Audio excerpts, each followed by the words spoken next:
কিন্তু আমরা কি বিকাশকে নিয়ে সেই ব্রিটিশদের নীলকরের দিকে যাচ্ছি?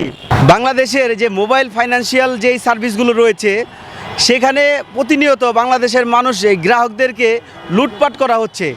যেখানে আপনার বাংলাদেশের 20 কোটি জনগণ, সেখানে বাংলাদেশের যে একটা টেলিকমিউনিকেশন সিস্টেম থাকবে তুলনামূলকভাবে ফ্রি হওয়ার কথা, যেমন আশেপাশের পার্শ্ববর্তী দেশগুলো আমরা দেখতেছি, মায়ানমার, ইন্ডিয়া, পাকিস্তান সম্পূর্ণ ফ্রি।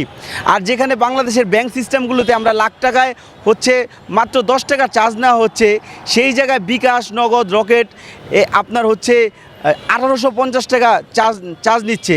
আমরা দেখলাম যে টিআইবি যে রিপোর্টটা হয়েছে গত 1 বছরে এই বিকাশ, নগদ তারা 10,500 কোটি টাকার মতো তারা হচ্ছে শুধুমাত্র সার্ভিস দিয়ে আমাদের থেকে মানে বিশাল বড় একটা অ্যামাউন্ট নিয়ে গেল। কিন্তু আমরা কি বিকাশকে নিয়ে সেই ব্রিটিশদের নীলকরের দিকে যাচ্ছি? যে ব্রিটিশরা আমাদের যে 200 বছর শাসন করে গেল, তারপরে পাকিস্তান পিরিয়ড আসলো, এখন বাংলাদেশ পিরিয়ড আসছে, যেই সরকারে আসে তারাই এই বাংলাদেশের জনগণের উপরে একটা দমন পীড়ন চালায়। কিভাবে? সেটা হোক করের মাধ্যমে, সেটা হোক ভ্যাট ট্যাক্সের মাধ্যমে জনগণকে তারা মানে অত্যাচারিত, দিনের পর দিন অত্যাচারিত করে যাচ্ছে।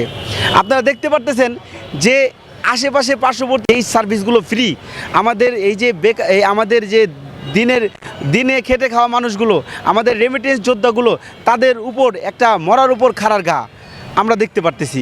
তারা এই কষ্টে মানে অর্জিত এই টাকাগুলো যখন পরিবারের কাছে তারা প্রেরণ করে, তখন এই বিশাল অ্যামাউন্ট তারা একটা সামান্য সার্ভিস চার্জের মাধ্যমে তারা কেটে নিচ্ছে। এভাবে তো একটা সরকার এভাবে তো চালাতে পারে না। এই যে ফাইন্যান্সিয়াল সার্ভিসগুলো দিচ্ছে, গুলোকে আমাদের বাংলাদেশের যে বিটিআরসি এবং নিয়ন্ত্রক সংস্থাগুলো রয়েছে, তারা স্বাধীনভাবে তাদেরকে নিয়ন্ত্রণ করতে হবে। কেননা বাংলাদেশের এই জনগণের যেই লাগামহীন তাদের উপর ভ্যাট ট্যাক্স বা বিভিন্ন সার্ভিস চার্জের মাধ্যমে তাদেরকে প্রতিনিয়ত তাদের সাথে একটা অন্যায় জুলুম করা হচ্ছে। এটা অবশ্যই এটা সরকারের একটা দায়বদ্ধতা রয়েছে। কেননা সরকারকে অবশ্যই দেখতে হবে এই জনগণের উপর এটা লাগামহীন যে এই যে তারা এক ধরনের সার্ভিস চার্জের মাধ্যমে তাদেরকে একটা কোণঠাসা করে দিচ্ছে, এটা তো সরকারকেও এটা এখানে এগিয়ে আসতে হবে। শুধুমাত্র কোম্পানি আমরা সমালোচনা করলে কোম্পানি বন্ধ হবে এমন নয়, অথবা আইন দিয়ে এটা বন্ধ করা সম্ভব না। এটা সরকারের সদিচ্ছার প্রয়োজন রয়েছে। সরকার যদি চায় এটা এই যে বিটিআরসি, তারপর বিভিন্ন টেলিকমিউনিকেশন রেগুলেটরি অ্যাক্টের মাধ্যমে তাদেরকে একটা লাগামের মধ্যে নিয়ে আসতে হবে, যে তারা চাইলেই 1 লাখ টাকার তারা 1850 টাকা চার্জ নিচ্ছে। এই বিকাশ, রকেট, নগদ তারা প্রায় টিআইবি রিপোর্ট অনুযায়ী 2025 সালের রিপোর্ট অনুযায়ী তারা 10,500 কোটি টাকা 1 বছরের মধ্যে তারা শুধুমাত্র সার্ভিসের মাধ্যমে তারা এই অর্থটা হাতিয়ে নিয়েছে। এভাবে তো এই সিস্টেম চলতে পারে না।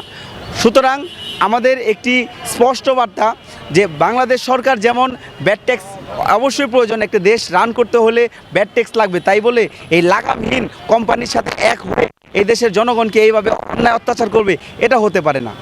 তো এই ব্যাপারে খেয়াল রাখতে হবে এবং অনতিবিলম্বে এই বিকাশ, নগদ, রকেট এবং এই যে বিভিন্ন সিম কোম্পানিগুলো যেগুলো রয়েছে, যারা বিভিন্ন প্যাকেজের নামে মানুষকে প্রতিদিন হয়রানি করতেছে এবং বিশাল অ্যামাউন্ট তারা জনগণ থেকে হাতিয়ে নিচ্ছে, এই সব সিস্টেমগুলো সরকার টেলিকমিউনিকেশন নিয়ন্ত্রণ সংস্থার মাধ্যমে সেটাকে লাগামের মধ্যে আনতে হবে, নিয়ন্ত্রণ করতে হবে, যেন জনগণ একটা প্রতিকার পায় এবং এখান থেকে বেরিয়ে আসতে পারে এবং একটা সুন্দরভাবে এটা নিয়ন্ত্রিত হয়। ধন্যবাদ। দেশে দেশে সবার সাথে দ্য নিউজ।